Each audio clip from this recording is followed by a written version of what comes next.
안녕하세요. 부동산을 쉽게 다양하게 깊이 있게 분석하는 부동산의 비밀입니다.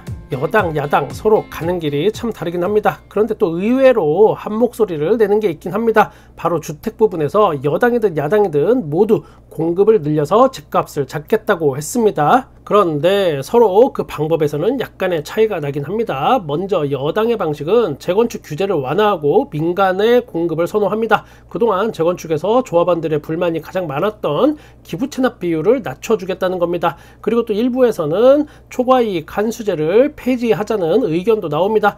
그러면 야당 방식은 어떨까 한번 볼까요? 야당은 기본주택 100만 가구 공급을 이야기합니다. 그러니까 건설 원가 수준의 저렴한 임대료로 30년 이상 살 수 있는 공공주택을 공급하고, 그러면 민간의 전세 월세 가격이 내려갈 거고 자연스럽게 집값도 잡을 수 있다는 뜻으로 해석이 됩니다. 먼저 여당 방식은 기존의 방식에서 크게 벗어나진 않아 보입니다. 그리고 설사 그렇게 추진한다고 해도 조합원과 수분양자가 큰 혜택을 입기는 좀 어려워 보이기도 합니다. 어차피 남은 이익은 다 건설사가 가져갈. 야당 방식도 이게 통하려면 남는 땅이 좀 많아야 하고 서울이어야 하고 또 역세권이어야 한다는 어떤 전제 조건이 성립되어야 하는데 솔직히 쉽지는 않아 보입니다. 모두 다 장단점이 공존하긴 합니다. 저는 양비론자가 아닙니다. 모두 까기를 하면서 영웅 행세를 하고 싶지도 않습니다. 그리고 저 역시 선명한 어떤 개인적인 정치색을 가지고 있기도 합니다. 그러나 그걸 절대 내색하지 않으려고 또 노력합니다. 그래야 우리가 부동산을 정확히 바라보고 대응할 수 있으니까요. 부동산을 부동산으로만 바라보자 라는 게 저의 뜻입니다. 혹시나 오해하는 분들이 있을까봐 미리 이야기해 뒀습니다. 아무튼 제가 한 가지 이야기하고 싶은 건 바로 이겁니다. 지금 나오는 모든 공약, 선거철만 되면 결국은 집값 올려주겠다라는 이야기가 됩니다. 너무 이걸 또 맹신하지는 말고 적당히 알아서 각자가 걸러들어야 한다라는 뜻입니다. 지금 앞으로 돈이 얼마가 들어갈지도 모르는, 이게 뭐 10조일지 100조일지 1000조일지도 모를 공약들에 휩쓸려 갈 때는 아닙니다. 대한민국의 1년 예산이 지금 650조 뿐이 안 됩니다. 이런 모든 공약들도 결국은 4월 달이 지나고 나면 그 거품이 한 번에 이제 쫙 빠질 것이고, 공수표는 뭐 공수표대로 부도 낼 거고, 가져갈 것만 가져가고 뭐 그렇게 걸러질 겁니다. 그때 이후에 거품과 뜬구름 이게 모두 거쳐진 다음에 냉정하게 판단하시는 걸 추천합니다. 지금 이 시기 부동산에는 이사철이 다가오는 기간입니다. 그러다 보니까 가계대출은 또 1100조를 넘어갔습니다. 정확히는 1100조 3000억. 당연히 이렇게 늘어난 가계대출의 주요 요인은 바로 주택담보대출입니다. 2월 달에만 4조 7천억이 늘었습니다. 그런 반면에 또 신용대출은 반대로 줄었습니다. 2조 7천억이 줄었는데, 이거는 상대적으로 금리가 높은 신용대출을 급하게 불을 끈 소비자들이 먼저 갚아버린 효과가 나타난 걸로 파악이 됩니다.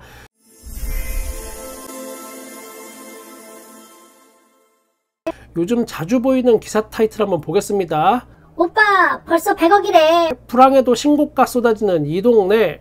이 오빠는 누굴 보고 얘기하는. 21억 아파트 24억으로 뛰었다. 집주인들 신바람난 동네. 그도 뭐 동네. 그러니까 이런 기사들을 본다면 작년에 저 동네 집을 안 산 걸 지금은 땅을 치고 후회하고, 지금이라도 당장 돈을 싸들고 가서 저 동네 아파트를 막 사야 할 것 같은 그런 기분이 들기도 합니다. 여러분들이 궁금해 하실까봐 제가 한번 까칠하게 분석해 드리겠습니다. 먼저 어떤 동네에 어떤 아파트인지부터 볼까요? 종로구 홍파동 경희궁자이. 여기 또 얼마 전에 난리가 났었죠. 왜 난리가 났었나? 전용면적 84제곱미터가 기존에 이게 최고가가 2022년 5월 달에 22억 2,500만 원이었습니다. 최고가가. 그런데 2월 달에 10층이 21억 4천만 원에 거래가 되면서 난리가 났습니다. 기존 최고가에서 이제 겨우 8,500만 원만 빠진 가격이라고, 거의 이제 원래 가격 다 회복했다. 지금 여기 뭐 집값 뜬다 이러면서 난리가 났습니다. 그런데 그 이후에 3월 달에 아까는 10층이었죠. 요거는 15층이 19억 3천만 원에 거래가 됐습니다. 직전 거래 대비해서는 마이너스 2억 1천만 원 지금 하락한 겁니다. 이걸 또 언론들이 떠들썩하게 했던 식으로 제가 거울 치료를 똑같이 해보면 서울 종로구 대장아파트 2주 만에 마이너스 2억 1천만 원 대폭락, 이렇게 할 수 있습니다. 그러나 저는 그렇게 하지 않습니다. 왜냐? 부동산의 비밀TV는 부동산 상승론, 하락론이 아니고 있는 그대로 부동산을 바라보고 부동산 짬짬이와 사기가 판치는 이 세상에서 내 가족을 지키고 행복하게 사는 게 최우선 목표이기 때문에 그렇습니다.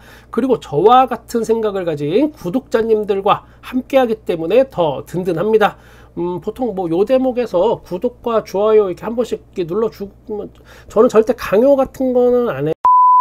자, 이제 언론사들이 뻘쭘해 졌겠죠. 경희궁자이 그 난리를 쳐놨는데 결국은 또 3월달에 이렇게 하락거래가 나니까, 그래서 어떻게 했나 이걸 보니까 이번 달엔 가격이 조정된 거래가 나타났다, 요렇게 얼렁뚱땅 마무리를 하고 있습니다. 참 말이 쉬워요. 자, 그럼 또 다른 아파트도 한번 볼까요? 마포구 염리동 마포 프레스티지자이 아파트가 총 1694세대 대단지고 2021년 준공으로 여기 신축 아파트입니다. 전용면적 84제곱미터가 2024년 1월 달에는 19억 4천만 원에 거래가 됐고 3월 5일에는 19억 7천만 원에 거래가 됐습니다. 그리고 이렇게 이야기합니다. 두 달 새 몸값이 3천만 원 올랐다. 제가 앞서 이야기한 경희궁자이는 약 2주 만에 마이너스 2억 1천만 원 하락한 건데, 그거하고 비교하면 지금 겨우 두 달 새 몸값이 20억 가까이 되는 아파트가 두 달 새 몸값이 3천만 원 올랐다라고 표현하는 것이 이게 얼마나 기가 막히고 코가 막히는 이야기인지 여러분도 실감할 수 있을 겁니다. 그리고 이 정도 가격대 아파트는 같은 평형이라도 뭐 구조, 뭐 실거주 여부, 방향, 층, 조망권 등등에 따라서 2억 정도의 가격 차이도 얼마든 같은 시기에 날 수 있는 겁니다. 그런 거 다 무시하고 그냥 두 달 새 몸값이 3천만 원 올랐다라고만 표현하는 게 과연 옳은 것인가, 우리가 한 번쯤 생각해 봐야겠습니다. 요즘 아파트 가격 난리 났다고 오빠 오빠 하면서 이야기하는 아파트들 조금 더 살펴보겠습니다. 과연 오빠 오빠 해도 되는 건지. 용강동 이편한 세상 마포 리버파크, 여기 전용면적 123제곱미터, 이거는 46평입니다. 2월 달에 24억으로 최고가를 찍었다고 호들갑을 언론에서 떨었던 곳입니다. 그런데 보시다시피 46평, 이거는 대형 평형이고 46평은 여기 세대 중에 전체 세대 중에 35세대뿐이 안 되는 극소수입니다. 즉 애초에 거래가 활발할 수 없고, 이런 집들은 각각 인테리어나 어떤 특별한 장점 등이 집집마다 다 있고 그게 다 다를 수 있습니다, 가격이. 자, 또 다른 언론이 오바하면서 오빠 오빠 하면서 난리친 아파트 하나 더 볼까요? 용산구 한남동 한남더힐 전용면적 235제곱미터, 이거 93평입니다. 93평, 거의 100평 다 돼갑니다. 95억 5천만 원의 실거래가가 떴습니다. 지금 서울에서 가장 비싸다는, 연예인들이 또 많이 산다는 그 아파트, 100억짜리 아파트의 거래는, 이거는 어떤 걸 종류를 떠나서 특수거래라고 봐야 하는데, 이거를 또 언론이 난리칩니다. 서울의 모든 집값이 오른 것처럼. 자, 다음 용산 나인원 한남 전용면적 206제곱미터 75평 아파트도 마찬가지입니다. 97억에 이게 실거래가 됐는데 뭐 거의 100억 가까이 되는 아파트죠. 75평 100억, 기존보다 이게 4억 오른 겁니다. 100억에서 이제 4억 정도 오른 가격인데, 이걸 4억 올랐다고 아직까지 집 안 산 사람들 배 아파서 떼굴떼굴 굴러서 죽어라, 이렇게 이야기하고 있는 겁니다. 저도 마찬가지이고 여러분도 마찬가지이고, 요즘 정보가 넘치는 이 세상에 이런 기사들이 나오면 꼼꼼히 안 보고 그냥 대충 훑어만 봅니다. 제목만 보고. 그러다 보니까 요즘 집값이 다시 폭등하나 보다, 이렇게 여러분이 오해하실 수도 있습니다. 이렇게 하나씩 하나씩 다 자세하게 까보면 정말 진짜 어이없는 내용들이고, 알면은 절대 속지 않을 텐데 하는 아쉬움이 있어서 제가 여러분 대신 그 민낯을 껍데기를 확 한번 벗겨 봤습니다. 또 가감없이 여러분께 요즘 부동산 가격 상황 알려드리겠습니다. 요즘은 쉽게 정리해서 쭉 하락하다가 잠깐 앞자리에서 마이너스를 뺀 상태, 뭐 요 정도라고 보시면 됩니다. 이거를 가지고 바닥을 찍었다 지금 당장 인식하기에는 조금 어려워 보이기도 합니다. 일부 서울의 중심 지역과 중심 아파트 몇몇 곳에서 반등 거래가 이게 국지적으로 나타나고 있는 것도 사실입니다. 그러나 서울 전역의 대세 흐름까지는 아직은 아닌 걸로 보입니다. 그리고 부동산 하락을 할 때도 어떤 숨고르기 타이밍 뭐 이런 게 반드시 있는 거고, 상승할 때도 쭉 상승만 하는 게 아니고 중간에 살짝 꺼지는 또 숨고르기 타이밍이 있고, 여태까지 그랬습니다. 언제나 그랬습니다, 부동산은.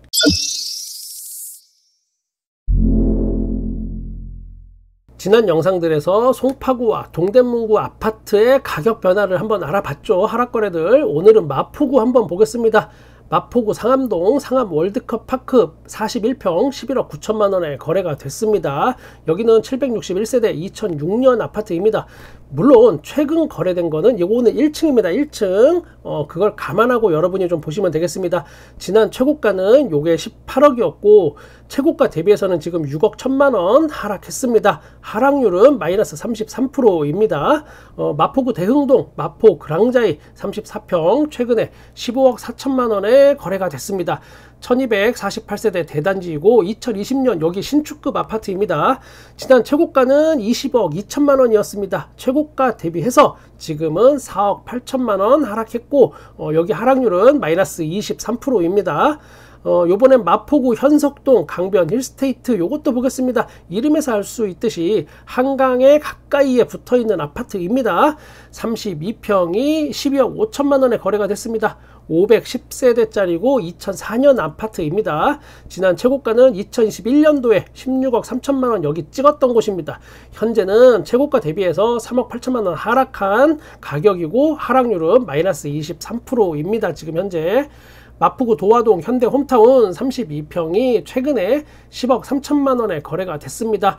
여기 914세대 규모이고 2000년 아파트입니다. 지난 최고가는 역시나 2021년에 13억 9천만 원에 거래가 된 적이 있습니다. 최고가 대비해서 3억 6천만 원 하락했고 하락률은 마이너스 25%입니다. 마포구 공덕동 마포 현대 아파트입니다. 32평이 10억 3천만 원에 최근 거래가 됐습니다. 여기는 재건축 이슈가 있죠. 그런 아파트입니다. 안전진단 통과했고 마포구청에서 지금 정비계획 준비 중으로 알려져 있습니다. 여기 그 점 참고하시고 보면 됩니다. 480세대이고 1988년 아파트입니다. 요거 최고가가 13억 4,500만 원이었고 최고가 대비해서 현재 3억 4천만 원 하락했으며 하락률은 마이너스 25%입니다. 지금 마포구의 현재 상황을 정리해보면 상암 월드컵 파크가 1층이라서 이게 하락률이 마이너스 33% 나온 거를 요걸 제외하면 신축이든 구축이든 재건축이든 통상적으로 20에서 25% 정도 사이에서 하락한 가격대를 형성하고 있습니다. 서울의 강북 3대장 마용성 그 중에 하나 마포구인데 요즘 마포구 대장아파트 마레프가 동탄의 롯데캐슬보다 싸서 굴욕을 맛보긴 했습니다. 동탄이 지금 22억을 뚫었죠.